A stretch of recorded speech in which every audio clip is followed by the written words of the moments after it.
this rock right here, there's a nice divot right here. To me, I think that's an old smallmouth spawning bed.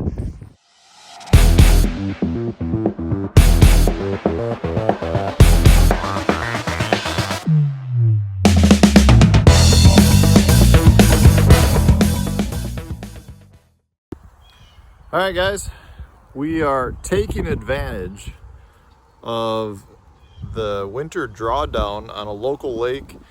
You know,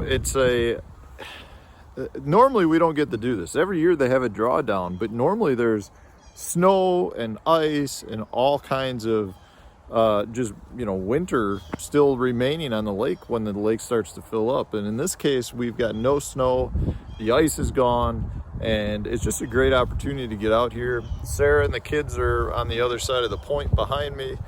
They're running around there absolutely having a blast.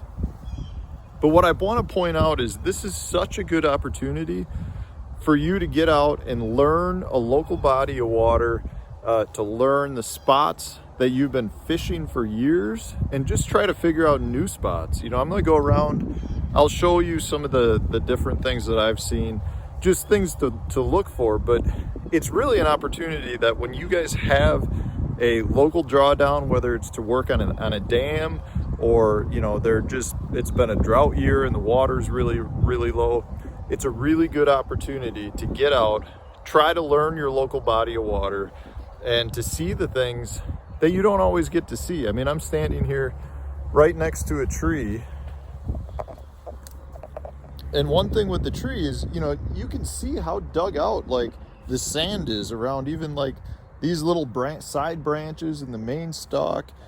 You know, you can just learn so much more about how these structure pieces lay out and become such good habitat for fish. And if you understand how it lays under the water, you can then fish that structure based on how it lays out and what you've seen. You know, not just what you've seen on this lake, like that stump, but now I know pretty much all the stumps on the lake that I've seen in the laydowns are the same way. It's really dug out along the bottom of it, and those fish can get up tight to it, which means if I make a pitch right against the log, I'm in the strike zone. If my bait lands a foot off to the side, it's on top of that sand hill, you know, that sand hill, and the fish are down below it. So I probably won't get bit. So it's little things like that you want to take advantage of. You know, you don't get many opportunities. A lot of times if it's like dam repair, that happens like once every 20 years. So get out, take advantage of it. It's one of the best things that I can recommend in terms of just learning about fish behavior and habitat. Man, I love it. Plus, like I said, I've got my boys out here. They're running around finding all kinds of cool stuff. And it's just neat to be walking around on a dry bed. So I'm going to throw in some little clippets here of things that I've seen that I think you guys might be able to learn from. Guys, here's a perfect example of what I'm talking about. You know, we're just here. This is like a little beach area. You can see the beach right there. It's just a super shallow flat that runs a long ways till you get down a couple hundred yards. But the cool feature about this is this little drain. There's a creek that comes in up on the bank right there, and it cuts through. And there's a couple little rock piles and stuff, and there's about I'm gonna say a 3-foot trench.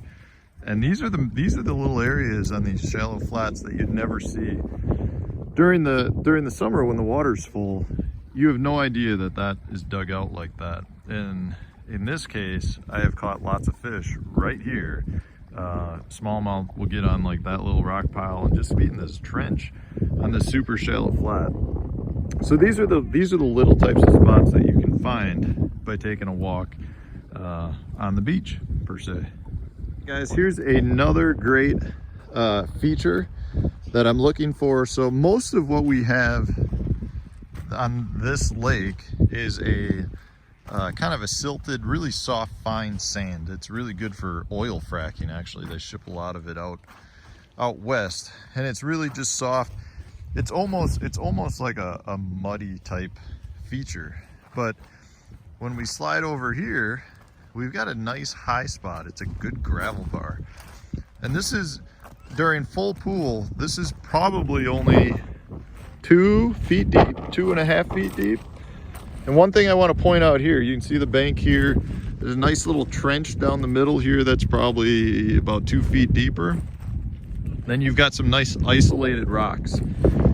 This is a great smallmouth spawning spot. When you can find areas like this, you've got really good spawning smallmouth. And I mean, looking around, I actually think I can see old beds. Like this rock right here, there's a nice divot right here. To me, I think that's an old smallmouth spawning bed. You know, there's a couple more nice divots. There's a good divot right here. That's kind of got a nice rock off to the side. It's just, these are the features you're looking for. You would never know that this gravel flat is here, you know, unless you took the time to side image a lot of it. In this case, I can isolate those big boulders and pretty much find, you know, where the smallmouth are gonna spawn out here. Just a great little gravel bar.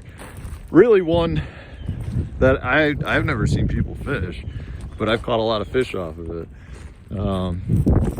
So this is what I'm looking for. This is what you need to get out on these lakes when the drawdown occurs. So we'll see what else we can find. But guys, here's another great example. Here we've got, this is actually an old road bed that cuts across this bay. And you can see it's really got, it's all sand. It's nothing really worth fishing. On the map, it looks great, but when you fish it, I've never caught anything on it. When you see it like this, you go, yeah, that's because it's all sand. But I do want to point out this cool feature here where we've got all these isolated rock piles. I'll zoom in. You see that there's like 5 rock piles right in a row. Those are like some of the best places in this entire bay. And it's just, you know, those isolated rock piles. I'm sure they probably had something to do with the old logging days. But just another great feature. You can easily walk over to those and waypoint each of those. You know, here I'm along a little bit of a riprap road, and you can see, you know, right here, you know, you can see exactly how that riprap lays.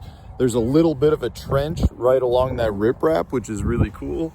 I never knew it was there before, and that's probably a really good fish holding stretch. You know, it's really about a 30-yard stretch. So to have that opportunity, guys, is one that you're not always presented with, but when you are, you really should get out and try to take advantage of it. I would recommend when you do it to take some sort of GPS device with you, so you can mark the spots that you find. You know, I've got the Navionics app with me, and I can just quickly mark a waypoint and then transfer that over onto my electronics when I need it in the future. But it's just such a cool opportunity to get out and actually like see the spots you've been fishing, to see why they hold fish, and to be able to find things that you probably wouldn't have found in the past, or to be able to find things that you can see so easily when there's no water here, but you'd really have to work hard to try to find them with your electronics. Not to mention, you can find a lot of baits. I find a lot of stuff on the bottom of the lake, or stuck in the riprap, or stuck on stumps.